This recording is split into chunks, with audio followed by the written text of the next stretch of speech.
Do you fight? That's impossible. Oh yeah. So we have a.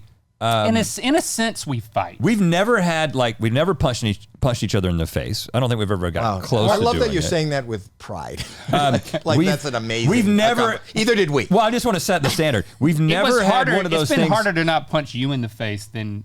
Well, that's because you can't control your emotions. But we. At least I have emotions. We haven't had one of those things where it's like, I'm not talking to you. I mean, maybe like for a day, there may be like, okay, I'm leaving and I'm not talking to you today. But there's never been like an extended period of time where it was like we weren't communicating or we weren't, okay, we got to work on this thing. We got to shoot this thing, where we would just kind of get through it. But we very rarely let resentment build so I had to too long. You're not an old married couple then. Yeah. There's too much at stake. It's like, I mean, we're not just staying together for the children. It's like we actually want to enjoy ourselves. Yeah. But when you disagree and when there is some friction between you outside of business, or business may be the thing that starts that friction, you would think it would be hard to be funny and entertaining, or maybe that adds to it. Sometimes when people are like messed up, great songs come to mind. There's two different levels of this. The first level is. Can we talk about the second level first? Yeah. Okay. Well, the first one's just easy. I'll get it out of the way. But yeah, I'll give you more of the second one, the juicy one, I guess. Okay, go ahead. The unjuicy one is just like you just get on each other's nerves, and you just need some time apart. Like we spend so many hours together for so many years that it was like, okay, we're not gonna hang out on the weekends. It's like we had to start having separate weekend lives, and then it would. We get better at not being annoyed with each other, but that type of thing will come through. But when you do 5 shows a week, right, for almost 11 years now, fans start to pick up on tension, and they make a lot more of it than it actually is. So like, this is the year, but it is there at times. Like you go from like we're having a great time together to we sometimes we'll try to harness the frustration into comedy.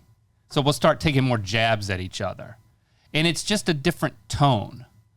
But I think it's still funny, but it's a bit dangerous because it starts to get a little too true. We might stop laughing. Like, we might not be laughing at each other. We might be doing something that someone watching is laughing at, but you can tell, they're not making each other laugh today. Right. I think that's a good indicator that they're a little bit... They're annoyed with each other. But that's far from saying, I can't do a show this week. Yeah, the juicier thing is there's been a couple of times when it's, we make fun of like being in touch with, like me being in touch with my emotions or him not being, and like that's an extreme and that's not true. But there have been times in the past like maybe maybe 2 times over the 11 years that I've been like, if we're not, like, I don't want to be friends on camera if I don't feel like we're friends off camera. And I would have a need for us to just hang out, have fun together, do something together. And that wasn't just for somebody else's entertainment, but just for us. It's like a method actor. I would have... No, it's like when you show up for a movie. No, Howie, it's called being an actual friend. And see, my perspective on that... You're on Rhett's side on this? Well, okay, here's the thing. A method actor. When you have to... Okay, go ahead. So we've worked this out, but one of the things that we found is that I've always thought, even from the early days when we were in a cow pasture when we were 14 doing a blood oath saying that we were going to create together one day or create something big together. It was ambiguous. We had no idea what it was going to be, but we knew we wanted to create together.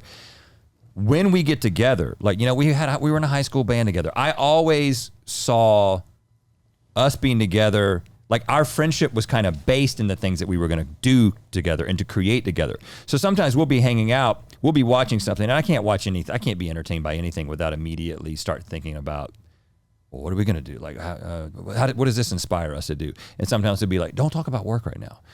And so for me, I don't see it as work, right? I see what we do as my passion. And it's the way that I kind of experience my friendship with Link, is the things that we do together and the things that we create together.